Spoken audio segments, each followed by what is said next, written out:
I'm Joe Dixon from the Ethics Centre, and joining me today is Suzanne Haddon. Suzanne's a CFP, a CPA, and Managing Director of a boutique wealth advisory firm.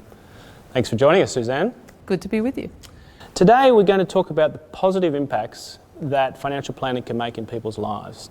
Suzanne, over the 30 years in your experience with financial planning, you must have experienced plenty of highs and lows along with your clients. In a nutshell, can you tell us what are the positive outcomes from financial planning? Well, the first thing is it's very hard to get to a destination if you don't know where you're going. And one of the things a financial planner can do is partner with clients to help them navigate all their choices to enable them to achieve their goals, whatever they are. But the core message is, certainly for our firm, is to, through personalised advice, give clients financial peace of mind. Then you've done your job. Yeah, then that's a good point, because I guess positive outcomes are different for each individual, aren't they? Absolutely. So the picture's going to look different for everyone. Yes. Yeah.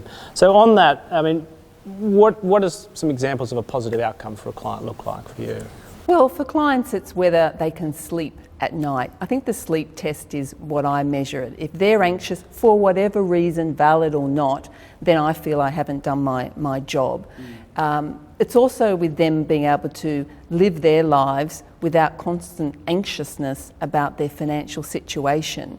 You know, for example, budgeting.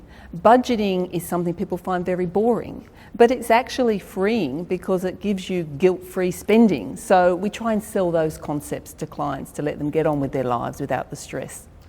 With an ageing population in Australia, what are some of the biggest challenges, financial planning challenges, facing people as they approach retirement? Still, it is about, will I have enough money to be able to live comfortably? And will my money last at least as long as I do? The point is that people go from receiving a fortnightly salary, they're retired, and then they're very worried about where's their paycheck coming from for the next fortnight when they're not employed. And secondly, they're very concerned about who can they trust? Where can they go to get this advice that looks after them?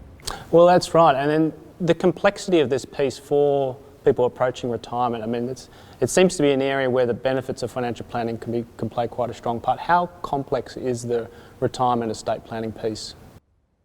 There's no doubt it is very complex, and to a certain extent is what keeps me employed, so let's not complain too much.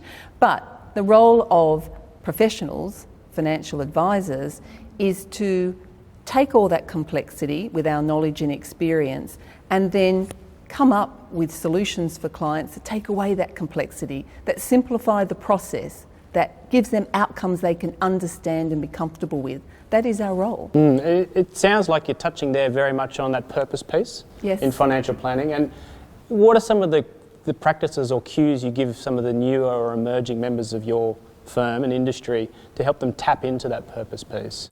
Well, we talk about our experiences with clients because I think that educates them. And I also let them know how satisfying the journey has been. You talked about highs and lows. I can tell you there was plenty more highs than lows because it's not good enough to be technically competent.